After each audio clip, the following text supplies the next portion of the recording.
What's happening, guys? United Central here, back again with another video. I'm with my boy Adam. What's happening, man? You alright? Alright, mate, alright. Got back in last night. Recovering. Mate, I've still got the migraine from last night. Got home 1:30 in the morning from Molyneux, and it was just like my head was pounding. I just wanted to go to bed. I woke up this morning, same migraine. I was just like thinking, why Pogba, mate? Why Pogba? Why? And it's like, oh, but it's just like, I don't know what it is with Molyneux, man. We just can't win there. Apparently we had a history of just absolutely battering Wolves back in the day, and now this new look, you know. Everyone keeps putting them videos on Twitter, mate, don't they? The old days. The old days, and it's not helping us, man. You know what I mean? And it's just so frustrating that, you know, that United have come again. But you know what? This time we played well. We played well.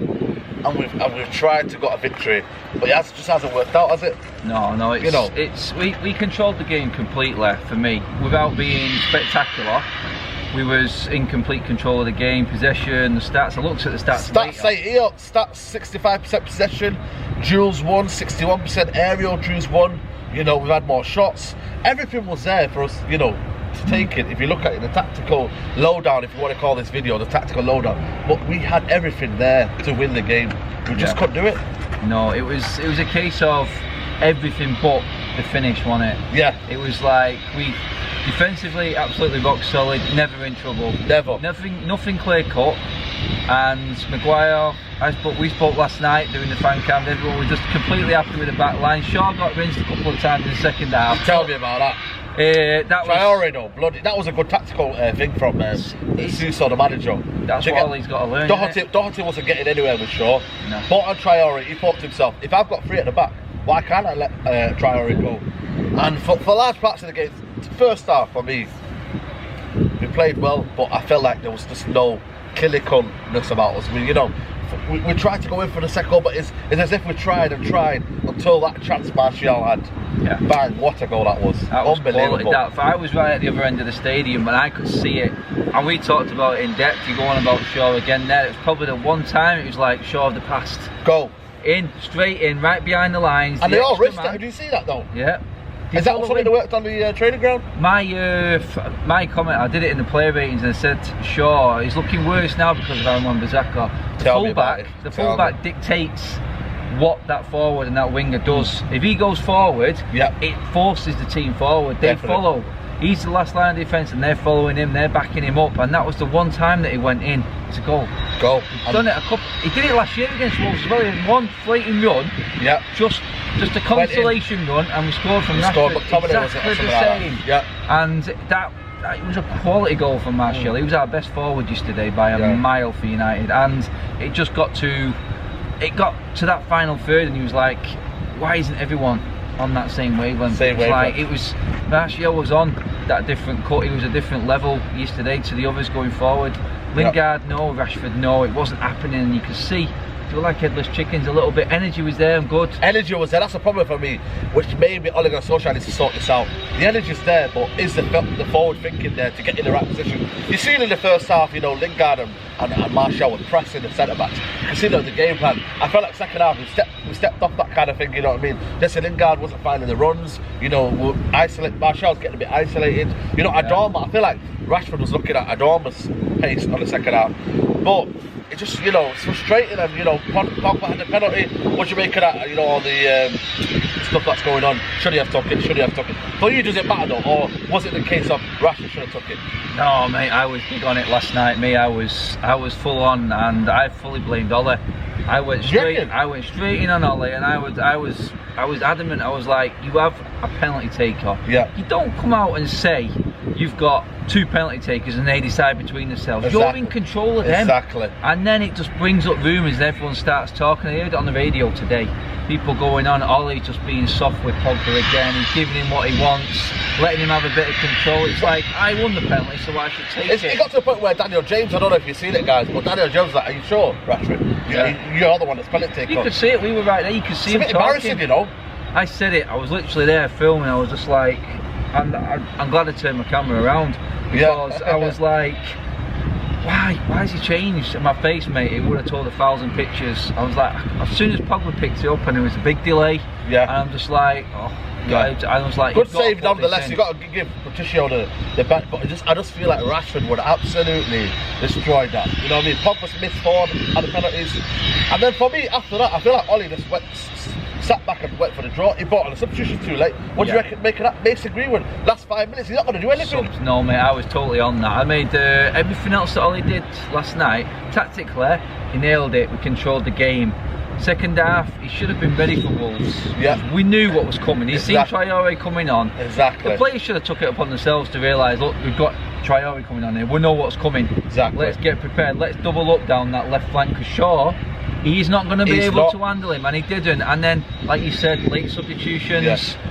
I mean, Mata, it's not a game for him. He shouldn't have been brought on. No, because the midfield's too quick around him. He won't be able to press. I love Mata, but he won't do anything though. Yeah, he's not quick enough to press that ball. Exactly. They were content on keeping it. We need to press and get it off them, and Mata's not that man. He made 2 easy passes he messed up. Yeah. Which easily could have been put through and given a chance, and it just slowed the attack down again. And Greenwood, what's he going to do in 5 minutes? Exactly. Mate? Like you said. And what do you think of like the midfield?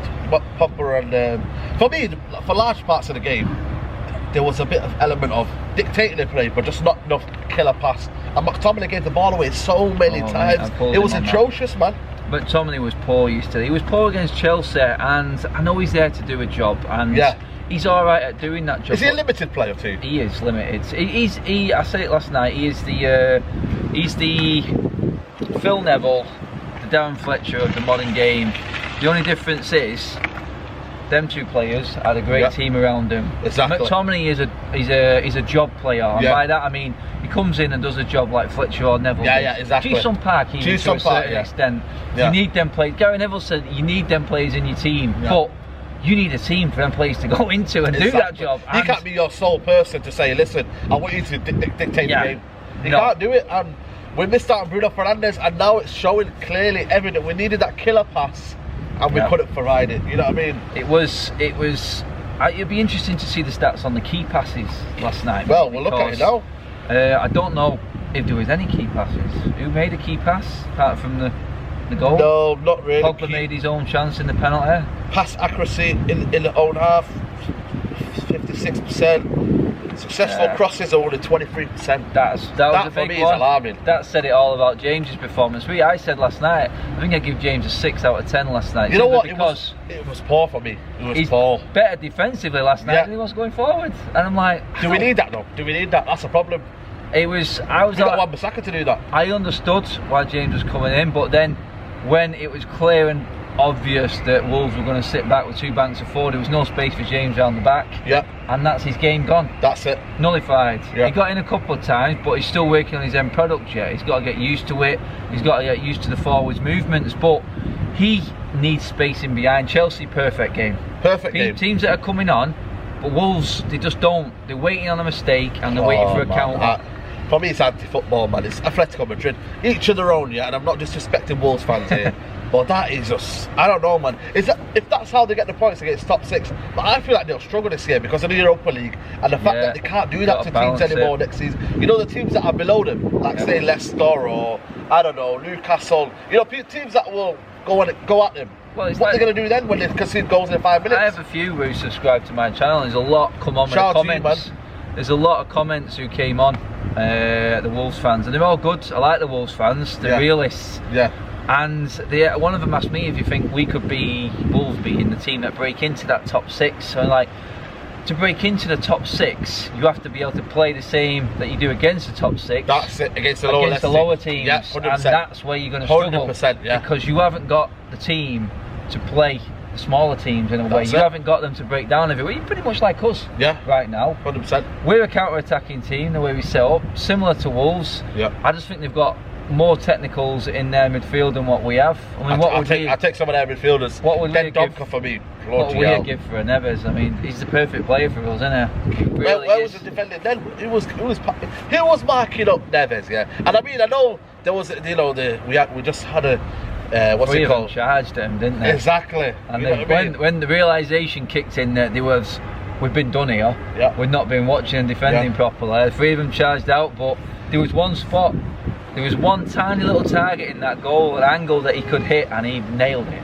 and you got to hold your hands up. You got to hold your hands up, take a bow, man. I seen it there, I was like, what a goal. I'm like, oh, what can you say? He's surely got to go next season in terms of big club aspirations. I think now they're in the Europa League and they'll find how tough it is, I think he'll realise he wants that more often. 100%. And then he's not going to get it at Wolves, and then maybe we'll see some big bids in the summer. Because they've signed up the loanees, Wolves, but they've not really signed on top of what they had last 100%. year. They've not built similar. on that. And it all takes one injury, and you know, obviously God forbid it don't happen, but you know, in terms of positive, just to end this, the defence, you know, Wan-Bissaka again faultless, Harry Maguire, Lindelof, they're looking like assured from me. They're looking like, you know, when they bring the ball out, you know, you see Maguire giving that ball and just whipping it across the right. It's just a shame that we haven't got. It said it all to me, and literally I spoke to a few Wolves fans last night, and every single Wolves fan that came out they went, whoa, different ball game to last year, usual. Literally, every single one of them went, Aaron Wan-Bissaka, oh my God, what a steal. That guy is a steal. 50 million looks a bargain to me. Because they were banking on that counter, and the first one that came in the first half, remember, over the top, Jota. Last season it would have been Ashley Young there. Yeah. And he went over Bissaka, and then all of a sudden he's like, here we go, and then Speedy Gonzalez, Daniel James came straight in behind him, took the ball off him. They didn't have nothing on the counter.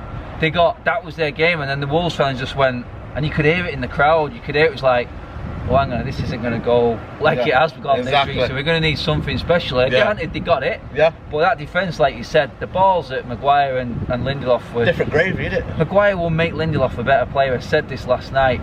He's really excited. That's okay.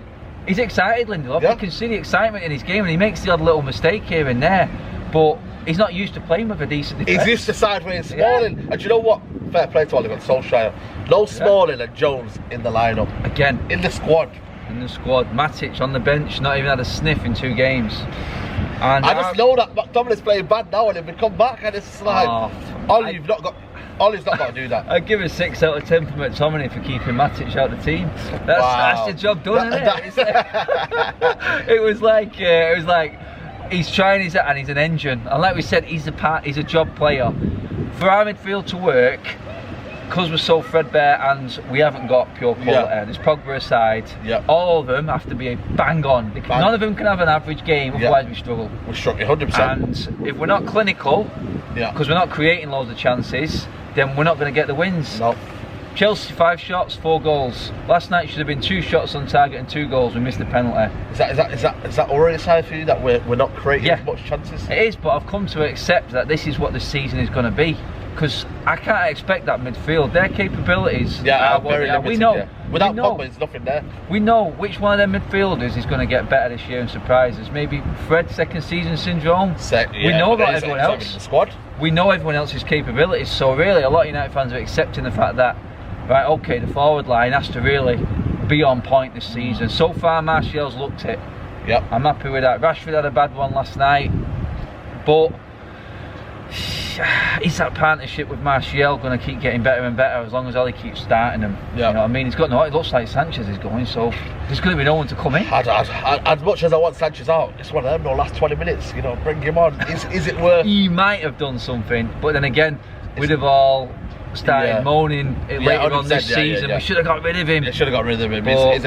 Well, to be fair, if he's got 3 goals in the past, 2 seasons, then for me, son. Adam, been a pleasure. Sweet, mate. Socials, mate? Mad Red United YouTube channel, check it out, everybody. I'll have this guy on there on one of the videos. Probably after you've watched this one, actually. Check him out, guys. And Adam.30 on Twitter, and the new Instagram channel, which is ads ADZUTD, Ads United. That's the new Instagram channel for that, because all my mates on my normal channel started moaning about pure football, so what's wrong with football? I know, mate, it's life, isn't it? Yeah, that's it, man, it's part of life. But yeah, go check him out, guys. Good content, and obviously mad United fan, so yeah. But anyway, guys, that's been the United Tactical Review. This is a new spin-off show. Me and Adam will be we'll do it as much as we can. Different locations. Look at that backdrop. Yeah, look at that, mate. Don't get better than that. We'll be there next Saturday. Hopefully, Crystal Palace. We should do them, shouldn't we? Yeah, we're doing Palace. Easy. Mate. You know what is it? It's the beauty of football. We're so disappointed now, but if we thrash 5-0, forget about that game. You forget about it. That's what I'm saying. That is why we love football. Everything is forgotten overnight. But yeah, You know what to do, guys. Like the video, subscribe to United Central, and we'll see you for Crystal Palace. Take care. Bye-bye. Peace.